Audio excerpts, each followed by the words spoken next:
कभी सोचा है कि हम समाज में कैसे बर्ताव करना सीखते हैं? मतलब एक लिफ्ट में कैसे खड़ा होना है या किसी से पहली बार मिलें तो क्या कहना है? ये सब हमें कौन सिखाता है? चलिए आज इसी कमाल की प्रक्रिया को समझते हैं। ये वो नियम है जो किसी किताब में नहीं लिखे होते, फिर भी हम सब उन्हें जानते हैं।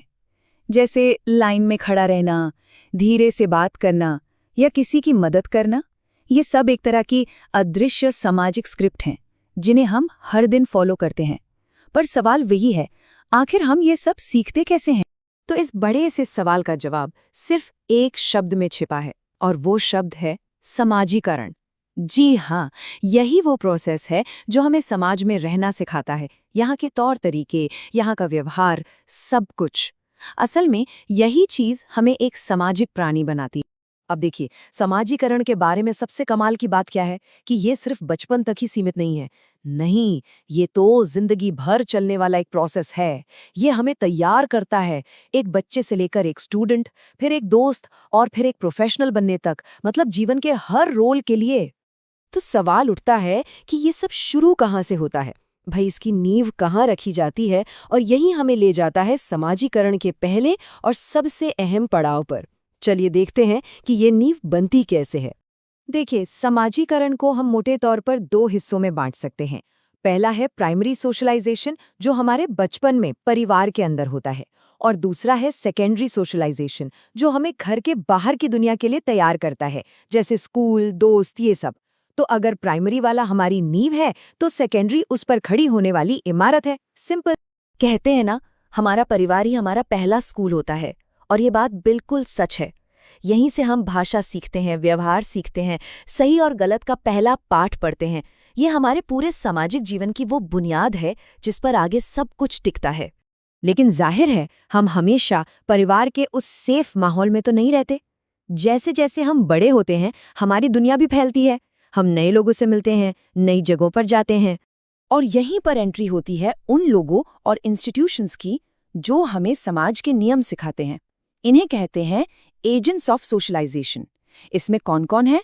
परिवार तो है ही, साथ में स्कूल, दोस्त, मीडिया, यहाँ तक कि सरकार। ये सब हमारे विकास में अपना अपना रोल प्ले करते हैं। अब इनमें से स्कूल को अक्सर हमारा पहला फॉर्मल एजेंट माना जाता है। क्यों? क्योंकि यहाँ हम सिर्फ किताबें ही नहीं पढ़ते। हम सीखते हैं कि नियमों को कैसे फॉलो करना है, अथॉरिटी की रिस्पेक्ट कैसे करनी है, और एक बड़े ग्रुप का हिस्सा बनकर कैसे रहना है। और फिर आते हैं दोस्त, पीयर ग्रुप्स। इनका असर तो बहुत ही गहरा होता है। दोस्तों से ही तो हम सीखते हैं कोऑपरेशन, लॉयल्टी और अपनी एक अलग पहचान बनाना। और सच कहूं तो कभी-कभी तो दोस्तों के बनाए नियम हमें घर के नियमों से भी ज्यादा जरूरी लगने लगते हैं, है ना? और आज के जमाने में मास मीडिया को तो हम भूल ही नहीं सकते। रेडियो, टीवी और खास तौर पर इंटरनेट, ये लगातार हमारे सोचने के तरीके को, हमारी पसंद नापसंद को और दुनिया को देखने के हमारे नजरिए को शेप दे रहे हैं। तो इससे एक बहुत ही जरूरी सवाल उठता है, जो हमारे सोर्स मटेरियल में भी पूछा गया है। सवाल ये है कि क्या वाकई मीडिया, जैसे कि विज्ञापन और फिल्में, आज के युवाओं की सोच और उनके वैल्यूज पर इतना बड़ा असर डालते हैं? और इसका जवाब सोर्स मटेरियल के हिसाब से बिल्कुल साफ है। जी हाँ, बिल्कुल। मीडिया सोशलाइजेशन की एक बहुत ही पावरफुल सेकेंडरी एजेंसी है। ये तय करने में मदद करती है कि हम क्या सोचते हैं, क्या चाहते हैं और क्या सही मानते हैं। तो कुल मिलाकर बात यह है कि सीखने का ये जो सफ़र है ना, ये कभी रुकता नहीं है। हम जिंदगी भर नए माहौल के हिसाब से खुद को ढलते रहते हैं और सीखते रहते हैं।